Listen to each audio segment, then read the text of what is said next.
विनम्र किसान का बेटा था वो दृढ़ता का भंडार। वल्लभ भाई पटेल नाम कहलाता था सरदार।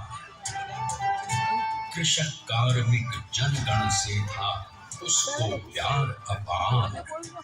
अखिल देश ने उसे रहनुमा किया था स्वीकार। गांधी बापू का शिष्य, सत्य अहिंसा का अवतार, किंतु एक भारत करने को धर लेता हथियार।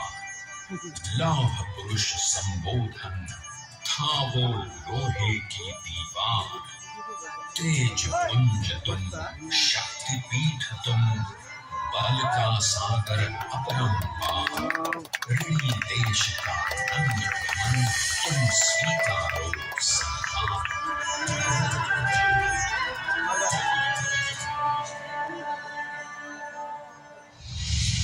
1857 में अंग्रेजों को ललकारने वाले पहले स्वतंत्रता संग्राम के एक सक्रिय सिपाही थे झवेर भाई पटेल।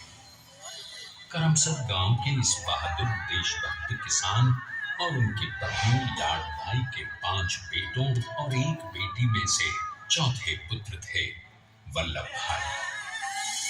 बालक वल्लभ ने करमसद के बाद नडियाद से अपनी हाई स्कूल की शिक्षा पूरी की। फिर 13 साल की उम्र में उनकी शादी भी हो गई छोटी सी झवेर बाई से। 2 बच्चों, बेटी मणिबहन और बेटे डाया भाई को जन्म देने के बाद झवेर बाई असमय ही चल बसी। सदी बदलने और 20वीं सदी आने पर उनका जीवन भी एक चमत्कार की तरह बदला। प्लीडर का इम्तिहान पास करके वो वकालत करने लगे। पहले गोधरा, फिर आणंद और उसके बाद अहमदाबाद में। मगर जल्द ही वकालत छोड़कर वो बैरिस्टर बनने की इच्छा से इंग्लैंड चले गए। लंदन में बैरिस्ट्री में अव्वल आने और वजीफा जीतने वाले वो अनोखे भारतीय थे। अब तो अहमदाबाद की वरिष्ठ अदालत में बैरिस्टर पटेल की जिरह और जीतों की धूम मच गई।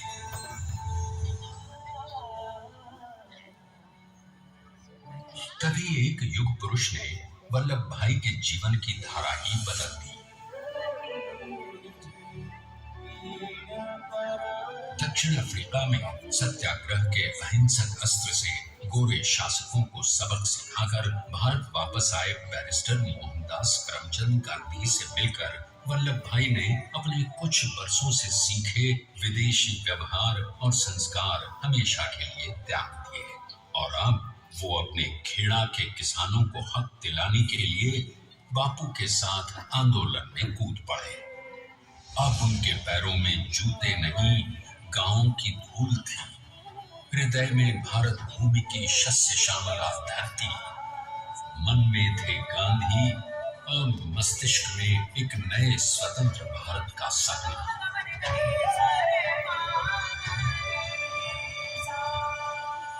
तभी बारडोली के मजबूर मजलूम किसानों की यातना का समाचार उनके पास पहुंचा। तुरंत वल्लभ भाई वहां पहुंचे और यूं शुरू हुआ भारत का सबसे बड़ा और सफल किसान आंदोलन बारडोली।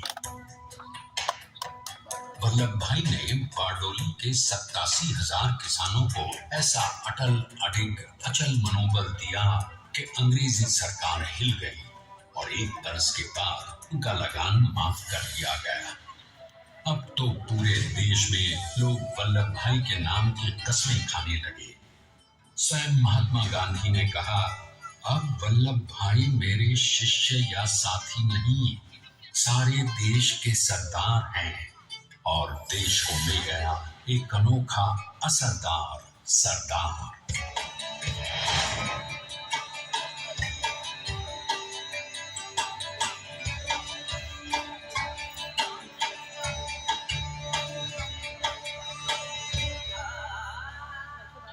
सरदार पटेल के नाम और देशभक्ति से अंग्रेज डरकर कांपने लगे।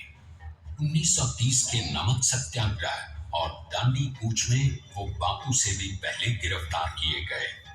तो सन 1932 में फिर उन्हें बापू के साथ ही जेल में 2 सालों के लिए डाल दिया गया। मगर आजादी के दीवानों को, स्वतंत्रता के परवानों को कौन गिरफ्तार कर पाया है। जेल से छूटते ही सरदार को कांग्रेस के नए राष्ट्राध्यक्ष पद पर चुना गया और उनकी सरपरस्ती में राष्ट्रवादी भारतीयों ने तमाम ब्रिटिश सूबों में जीत हासिल कर वहां अपनी स्थानिक सरकारें बनाई। किंतु सरदार का सपना केवल सरकार बनाना नहीं था। उनका स्वप्न तो था एक ऐसे नए भारत का जहां हर रंग, हर रूप, हर जात, मजहब, तबके का हिंदुस्तानी एक साथ मिलकर एक ऐसा नया भारत बना सके जहां पूर्ण स्वराज के साथ सारे समाज को गरीबी, अशिक्षा, छुआछूत से भी आजादी मिल जाए। इसकी पहली रणनीति थी भारत को अंग्रेजों की गुलामी से आजादी, ताकि भारत के लोगों की अपनी सरकार सबके साथ और सबके विकास के लिए काम कर सके। बापू की अगुवाई में अब देश ने अंग्रेजों को अंतिम चेतावनी दे दी, करेंगे या मरेंगे, क्विट इंडिया, अंग्रेजों, भारत छोड़ो। बस फिर क्या था, संघर्ष की रणभेरी बजी। 3 सालों के लिए सरदार पटेल को भी सत्याग्रही नेताओं के साथ जेल में ठूंस दिया गया।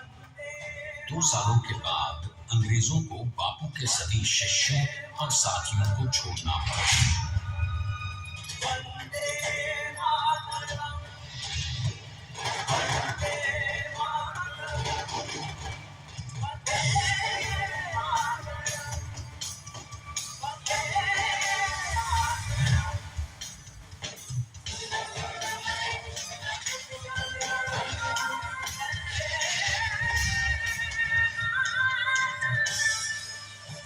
स्वतंत्रता के स्वप्न के सच होने के साथ अब सरदार पर कई एक नई जिम्मेदारियां थी। आने वाली आजादी की तैयारी और एक नए भारत के लिए नए लोकतांत्रिक संविधान की संरचना, जैसा उनके साथी ने खुद कहा था, सरदार ने ही छैनी हथौड़ी लेकर एक नए भारत को उकेरा है।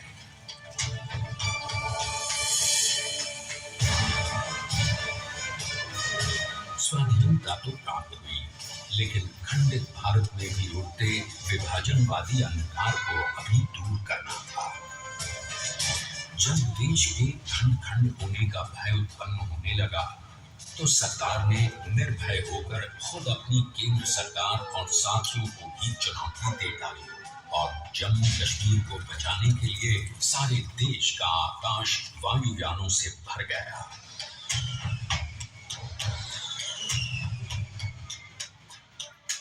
और फिर हैदराबाद और जूनागढ़ के भारत में विलयीकरण को पाकिस्तान से चुनौती मिली। सरकार चाहते थे कि देश की 1 इंच धरती अब और विभाजित नहीं होनी चाहिए। नए भारत को एक करने के लिए समझा बुझाकर मना कर 565 रियासतों को सरकार ने अपनी सूझबूझ सदाशयता संबल से एक नए स्वतंत्र भारत का अभिन्न अंग बनाया। हमारे इतिहास में अखंड भारत के पुरुषार्थ का ये एक महानतम अध्याय है। जैसा उन्होंने स्वयं कहा था, हमें नए धागों को पुराने ताने बाने में ऐसे पिरोना है कि एक दूसरे में गुंथ जाए और बेहतरीन बनावट वाला एक नया भारत उभर कर सामने आ सके। अंततः अपने वज्र दृढ़ संकल्प से एक नया विराट विशाल एक भारत श्रेष्ठ भारत बनाकर दिखा ही दिया सरकार ने। संसार के सबसे बड़े प्रजातंत्र के शिल्पी को प्रणाम करने के लिए देश ने बनाया है ये समर्थ स्मारक। स्वाधीन भारत को समर्थ भारत में बदलने वाले सरदार पटेल को समर्पित प्रेरणातीत भी है। प्रधानमंत्री श्री नरेंद्र मोदी के नेतृत्व में बनी विश्व की इस विशालतम प्रतिमा के सामने आकर सारी दुनिया जैसे स्वयं ही नतमस्तक हो जाती है।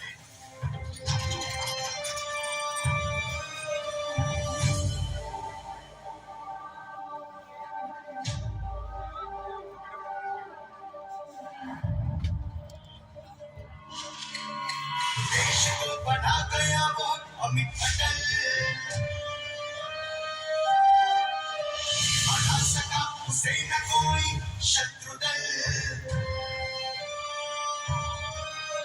चट्टान के समान सा पुरुष प्रबल, स्वदेश का सम्मान है, पटेल स्वदेश का सम्मान है, स्वदेश का सम्मान है, पटेल स्वदेश का सम्मान है।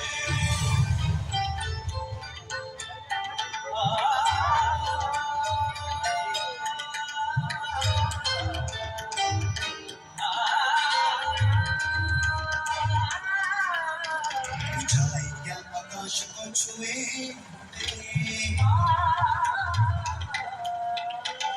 गहराइयों से गिरे कदम अडिग जमीन पर जमे हुए। पटेल आने वाली शान है, पटेल आने वाली शान है, पटेल स्वदेश का सम्मान है।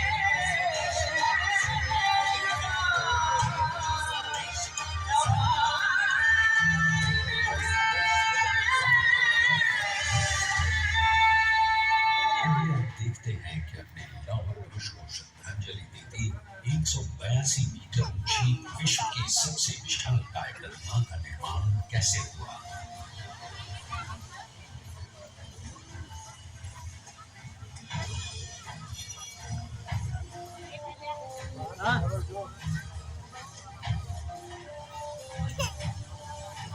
गगन चुंबती इस अद्वितीय अभूतपूर्व प्रतिमा को बनाने के लिए सबसे पहले नदी का 4500 क्यूबिक मीटर का क्राफ्ट बना और फिर सीधा 600 फीट का कंक्रीट का कोर बनाया गया।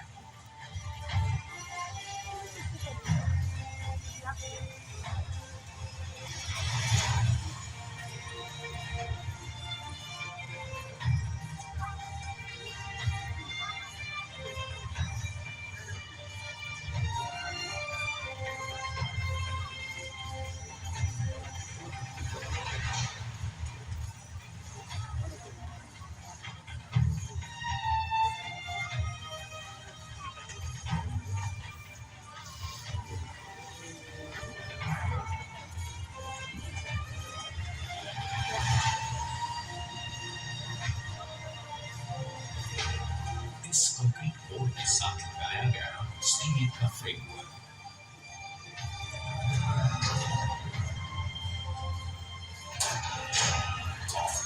इस फ्रेमिंग पर 6500 ब्रॉन्ज के पीसेस लगाए।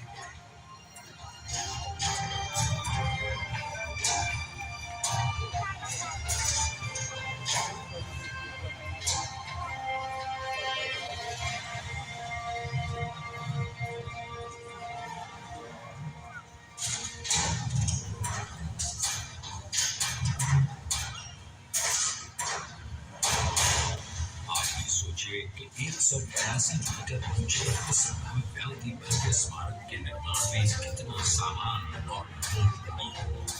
70,000 metric ton cement, 18,500 metric ton reinforcement steel, 6,000 metric ton structural steel और 1,700 मीट्रिक टन ब्रॉन्ज।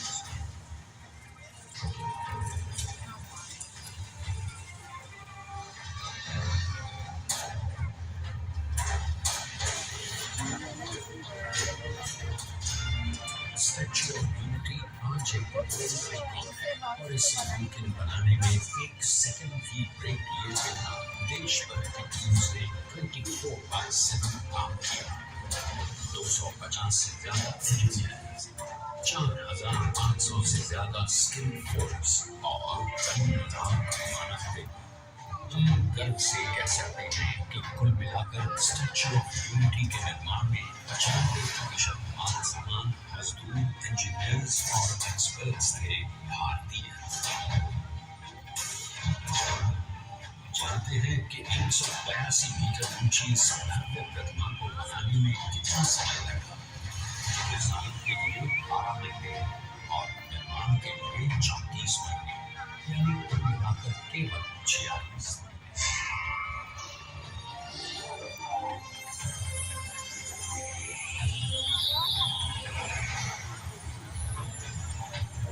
इसी तरह बनी देश के शिल्पकार की एक अनोखी अद्वितीय विशाल प्रतिमा, जो सिर्फ आज ही नहीं बल्कि आने वाले न जाने कितने सालों तक यूं ही चमचमाती रहेगी।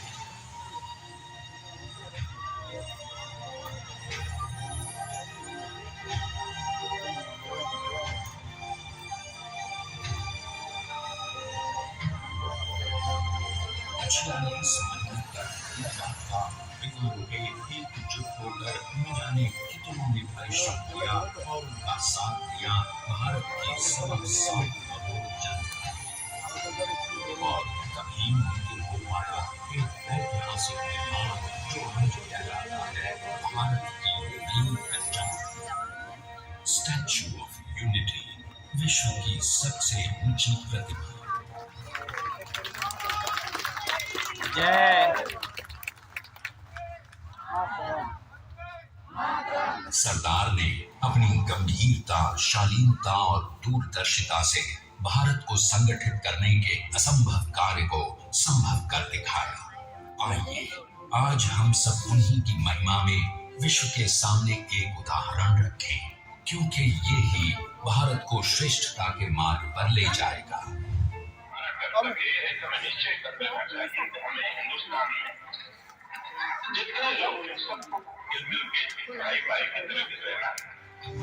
स्टैच्यू ऑफ यूनिटी एकता की प्रतिमा और श्रेष्ठता का प्रतिबिंब है। एक पहल है इस अखंड भारत को श्रेष्ठ भारत बनाने के सपने को पूरा करने के लिए। एक पुकार है हम सबको एकजुट होने के लिए। एक आंदोलन है भारत को सबसे आगे ले जाने के लिए, श्रेष्ठ बनाने के लिए। आपके योगदान और विश्वास से ही बनेगा एक भारत श्रेष्ठ भारत।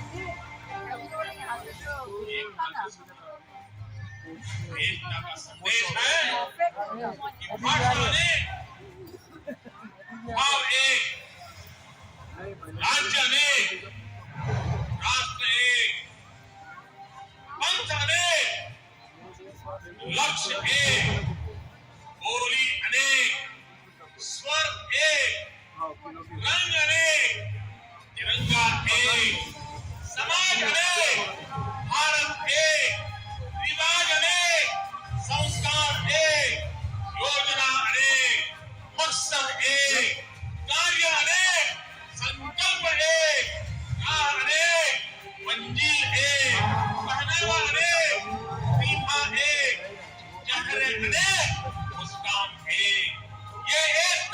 संदेश लेकर के हम चले। भाइयों बहनों, ये भारत की विशेषता है, विविधता में एकता। यही भारत की विशेषता है।